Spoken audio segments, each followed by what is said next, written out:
국제영어학원 토익 입문반을 맡게 된 최영준이라고 합니다. 안녕하세요.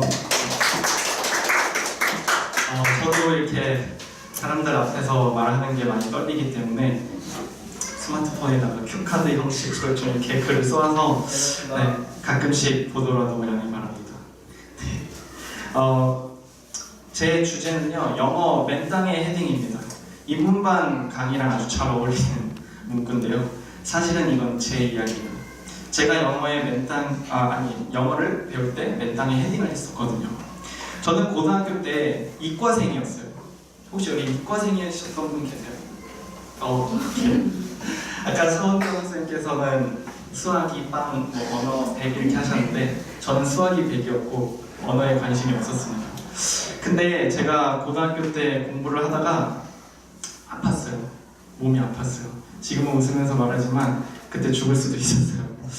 그래가지고 학교를 못 갔어요. 학교를 못 가고 수술을 받고 회복하는데 너무 오래 걸렸어요. 그래서 자퇴를 했습니다. 자퇴를 하고 검정고시를 갔어요. 근데 대학을 가야 되잖아요. 그쵸? 근데 전 내신이 없고 수능도 다시 도전할 용기가 없었습니다. 그럼 어떻게 해야 될까요? 컨설팅을 받았어요. 근데 영어 특기자 전형이 있대요. 여기 선생님들 중에 이제 학교 영어 특기자로 가신 분들 있을 거예요. 그쵸? 토익이랑 토플 둘 중에 하나를 서류로 내고 뭐 영어 면접이나 에세이를 내면은 학교에 붙여준대요. 전 그 마음을 믿고 이제 영어 공부에 몰두를 해야겠다 싶었습니다. 토플은 너무 어렵죠, 그쵸? 네, 토플은 너무 어렵고요. 토익을 하기로 결심했습니다. 그래서 일단 학원을 등록하기 전에 제가 토익을 딱 한번 봤어요. 몇 점이 나왔을까요? 네, 500점이 나왔습니다. 딱 500점이 나왔어요. 근데 제가 검정고시 자격으로 갈 수 있는 가장 좋은 학교는요, 서울시립대랑 건대밖에 없었어요. 근데 그 서울시립대랑 건대의 서류 3배수 커트가 만점이었어요. 그럼 저는 목표가 만점이 될 수밖에 없었어요. 500점에서 만점. 이거 어떻게 해요? 그쵸?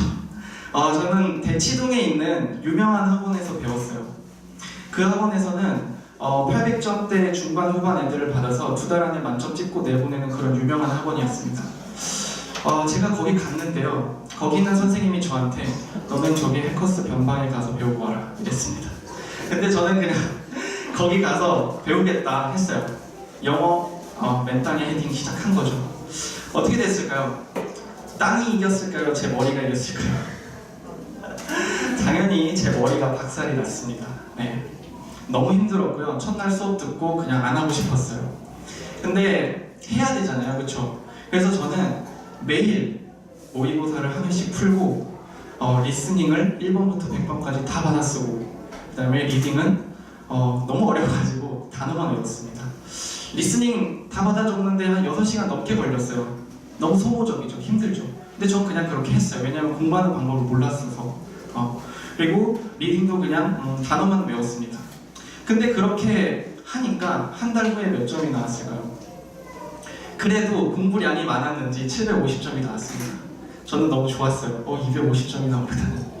그렇게 한 달 또 하니까 845점이 나왔어요. 그 다음에 세 번째 달에 920점이 나왔습니다. 900점대를 넘어가서 너무 행복했거든요. 근데 제 목표는 만점이었잖아요, 그렇죠? 아직 멀었어요. 근데 여기서 절대 안 오르는 거예요, 점수가. 너무 안 올랐어요. 제 공부 방법이 잘못되었을 수도 있었겠죠, 그렇죠? 너무 힘들어서 고민하던 도중에 저를 가르쳐주던 선생님이 답답해한 거예요. 너는 학원을 이렇게 많이 다니는데 부모님 등골 휘어지겠다. 그래가지고 제가 모의고사 푸는 거를 2시간 동안 자기가 봐주겠대요. 봤어요. 그분이 저한테 뭐라 했냐면은 너는 왜 안 읽고 푸니 이거였어요. 너는 왜 글을 안 읽고 푸니 이거였어요. 그래서 저는 이렇게 말했어요. 아니 다 읽고 풀면 시간이 모자란데요? 이렇게 했어요. 그랬더니 그 사람의 답은 나는 안 모자란데 너가 느린 거야 이렇게 말해줬습니다. 거기서 저는 그냥 깨달았어요. 내가 느린 거구나. 내가 멍청이구나. 이렇게 느끼고 공부 방법을 다시 바꿨어요. 이제 맨땅에 헤딩할 수가 없었어요. 이제 머리를 좀 채워줘야 했었어요. 그래서 저는 파트 5, 6를 주어, 동사, 목적어, 보어, 접속사 다 찾는 연습을 하루 종일 했어요. 그래서 문장 하나를 한 번 딱 보면 모든 의미가 다 들어올 수 있도록 그렇게 나노 단위로 다 나눠서 분석을 했었습니다. 근데 제가 920점 맞았을 때 이미 리스닝은 만점이었어요. 받아쓰기를 너무 무식하게 했기 때문에 뭐 다 그게 그 내용이고 토익은 그렇잖아요, 그렇죠? 그러니까 눈치껏 알아서 하면은 만점이 나올 수 있었습니다. 리스닝은. 그래서 리딩에 치중을 열심히 했습니다. 네, 그래서 파트 7에서도 역시 굉장히 어려운 부분들이 많잖아요, 그렇죠? 물론 토익은 엄청난 논리력이 필요한 건 아니지만 주어진 정보를 다 받아들이고 문제에 적용할 수 있어야 된단 말이에요. 그러면 다 읽고 이해가 돼야 되잖아요, 그렇죠? 그래서 저는 파트 7도 직독직해 연습을 너무 열심히 했습니다. 근데 파트 5, 6에서 문장 분석을 하다 보니까 파트 7도 어차피 연관이 다 되더라고요. 그리고 직독직해 연습을 하고 문장 구조 분석을 하니까 리스닝도 점차 더 안정권으로 들어가게 됐습니다. 어순 그대로 받아들일 수 있는 능력이 생겨서 그렇게 해서 저는 결국에 10개월 만에 990점을 받았습니다. 그때가 7월 달이었고 원서 접수는 9월이었어요. 딱 알맞게 잘 나왔습니다. 그래서 저는 시립대 건대 쓰고 나머지 학교 다 써서 총 14개 썼어요. 학교를. 그땐 무제한이었어요, 수시간. 그래서 그렇게 했었는데 저는 7월달 시험에서 만점이 나왔습니다. 근데 아시죠? 아직 결과가 안 나오기 때문에 8월 시험을 봤었어야 됐어요. 그래서 8월 시험까지 다 보고 기다리고 있었는데 7월에 만점이 나오고 건대 영문과에 붙었습니다. 그러고 나서 건대 딱 들어갔는데 3월달에 교양 면제해 줄 테니까 토익 점수 내라 이랬었어요. 그래서 한번 프린트하러 딱 가봤는데 8월 것도 만점이었어요. 네, 그래서 저는 그때 만점을 2번 받았습니다. 근데 7월달 걸 프린트해서 냈으면 상징적으로 저는 그 7월달에 받은 만점이라는 점수가 제 인생을 바꿔놓은 점수거든요. 네, 그렇게 하고서 제가 이제 강사를 바로 하게 됐어요. 대학교 1학년 때 그 대치동에 있는 학원에서. 왜냐하면은 그 학원에서는요 제가 한 획을 그은 거예요. 뭐냐면은 800점대 애들만 받아서 만점 찍어주다가 저가 전례 없는 예시가 된 거거든요. 그래서 저 때문에 제 후기를 거기서 이제 막 남발했어요. 500점에서 만점 만들어줬다. 건대 영문과 갔다. 검정고시인데 학교 갔다. 이렇게. 그래서 그 학원의 매출이 어마어마하게 늘어난 거예요. 그래서 500점대 애들을 전담하는 강의 자리를 저한테 줬어요. 저 대학교 1학년 때. 네, 운이 되게 좋았죠. 네. 그래서 거기서 강의를 하면서 제가 공부했던 노하우들 다 전수하는 데 몰두하면서 그 학생들도 2달, 3달 이내에 800 후반 900점대 진입을 시키고 저는 그 윗반으로 올려주는 역할을 했었습니다. 군대 빼고 강의한 지 5년 됐어요.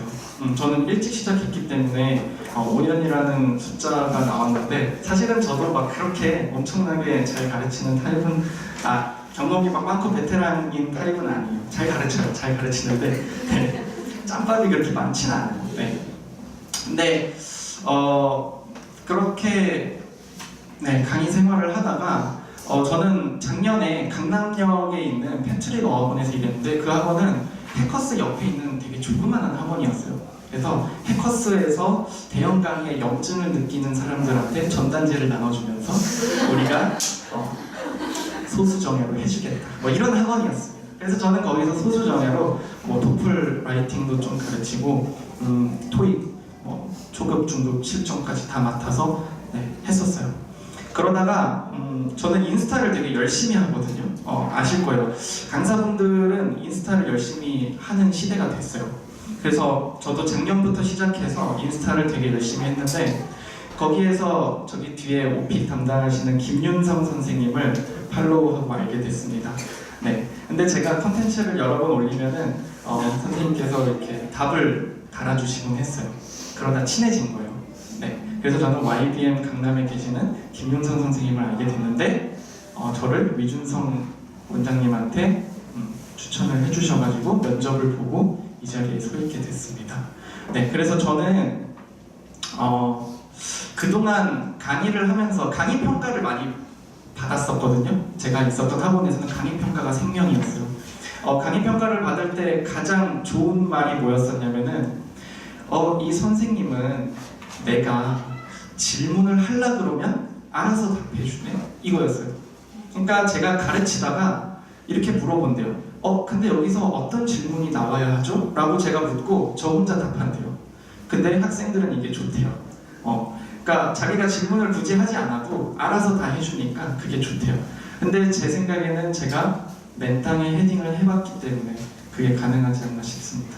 그래서 위준성 어학원에서 제가 하고 싶은 거는 제가 맡은 반이 인문반이잖아요. 아마도 뭐 500점대 이하가 될 수도 있고 그 언저리일 텐데 그런 학생들한테 용기를 주고 좀 마음이 편안해지도록 이 선생님한테 배우니까 영어가 되게 쉽다. 그리고 토익이 더 배우고 싶고 더 높은 점수를 받고 싶다. 이렇게 마음이 들도록 하는 게 제 꿈이고요. 그리고 제가 잘해서 여기 중급반 실전반 맡고 계신 선생님들한테 또 올려 보내드리면 서로 비즈니스적으로도 우호적인 관계를 그런 겁니다. 네, 여기까지 제 소개를 마치겠고요. 그리고 유준성 원장님이랑 저랑 좀 잘 맞는 것 같다고 느낀 게 뭐였냐면은 처음에 이제 만났을 때 반개탕을 사주셨어요. 그래서 닭을 먹고 있는데 제가 이제 제 강의 스타일에 대해서 말을 하다가 저는 스킬이 싫어요 이렇게 말했어요. 그랬더니 원장님께서 저한테 내가 스킬 좋아하면 어쩌려고 그런 말이에요? 이렇게 물어봤어요. 근데 저는 그냥 제 직원을 말했습니다. 근데 역시 같은 맥락의 사고방식을 갖고 있었어요. 네, 저는 그 점이 너무 좋았어요. 저는 영문학과를 전공했고요. 그동안에 이과적인 마인드로 영어를 퍼즐 맞추듯이 공부했었어요. 그래서 중간에 900 중반대에서 너무나도 힘들었던 고비도 있었고, 근데 제가 영문과에서 문학을 공부하면서요, 영어를 언어로서 받아들여야 되는구나 이거를 느꼈고, 그리고 리스닝, 리딩, 스피킹, 라이팅 다 따로따로 과목이 아니고 연결되어 있는 유기적인 하나의 언어이구나 이렇게 느꼈습니다. 그래서 저는 제가 공부했던 노하우와 그리고 나중에 깨달았던 영어에 대한 제 가치관 이런 것들을 좀 접목시켜서 이 학원에서 좀 상업적이지 않고 스킬만 강요하는 그런 교육이 아니고 제대로 된 영어를 가르치고 싶은 그런 포부가 있습니다. 들어주셔서 감사합니다.